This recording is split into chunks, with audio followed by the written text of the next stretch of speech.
how you end up in Minnesota, correct? Right. Okay, so go. Okay, well, we had a vice president that didn't do his research and took 2,000 workers out on strike in Little Rock, Arkansas.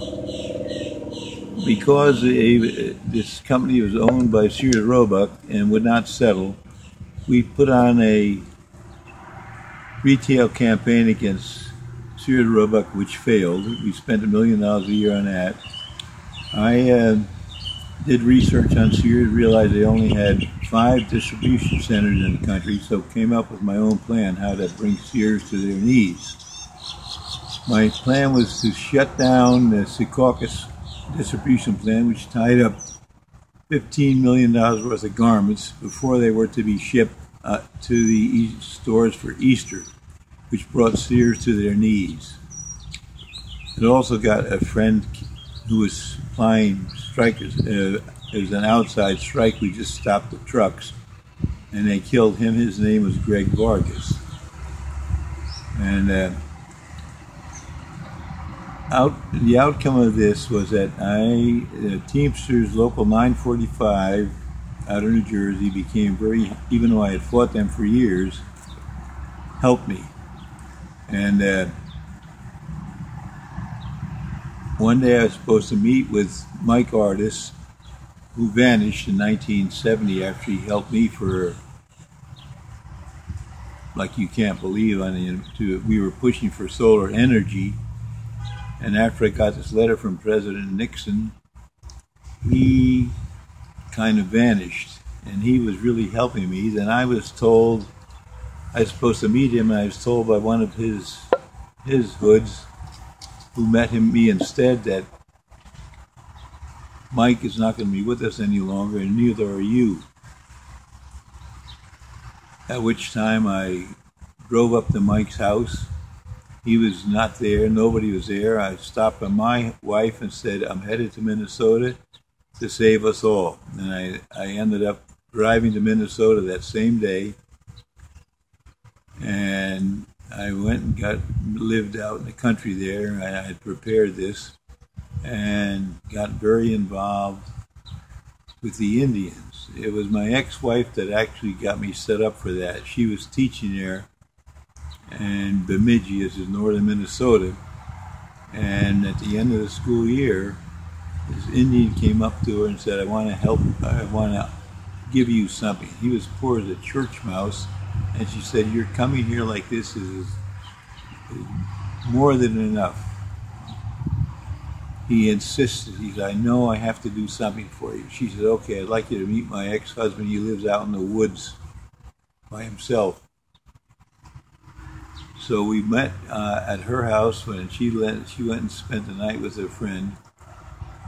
And I got very involved. I spent all night talking to this Indian who happened to be the head warrior, the most honored Indian of the Ojibwa tribe.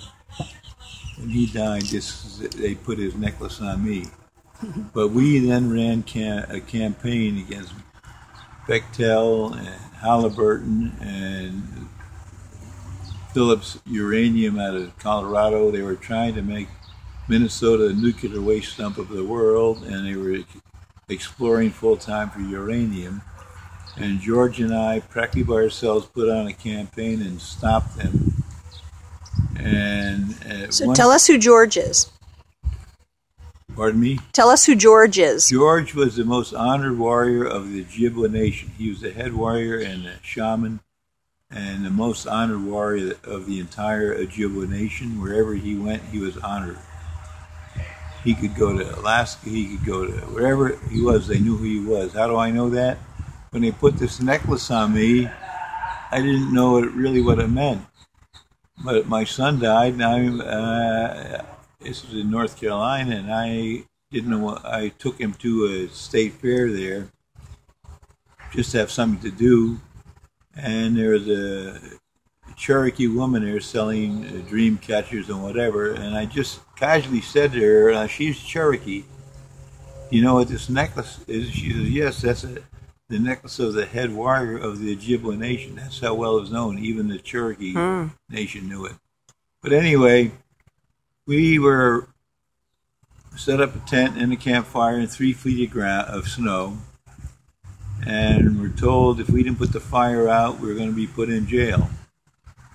And so I said to the TV reporter there, I says, candidates, people usually come out here. I said, do we have to, we need publicity to get a turnout here for the big meeting coming out. I said, can we get publicity without getting arrested? She said, no. So, well, next thing we're thrown in jail there. and so that we went back there for trial 2 or 3 times. It never was settled. And I think they just threw the whole thing out. But we'd go back there for the hearings and nothing would happen because they had nothing against us. The whole thing was a joke. They were going to, where this forest was, where we were arrested for starting a fire in this forest in 3 foot of snow, was going to be a 600-acre nuclear dump. Yeah, right. And they're going to destroy the forest, but we got arrested for starting a fire there and setting up a teepee. So, but we won. We beat them because when we had that turnout, we got TV publicity of it, and I'll show you. Got front page on the newspaper, the ugliest picture of me they could take, and put me down looked like I was some kind of a nut. But it turned out standing room only, TV cameras all over. But we had a plan right up front what to do, George and I. And so this is how you met George. Yeah. Good. So let's go on to the next chapter. We'll stop this video, and then I'm sure there's going to be lots of chapters about George. Okay. Right. Okay.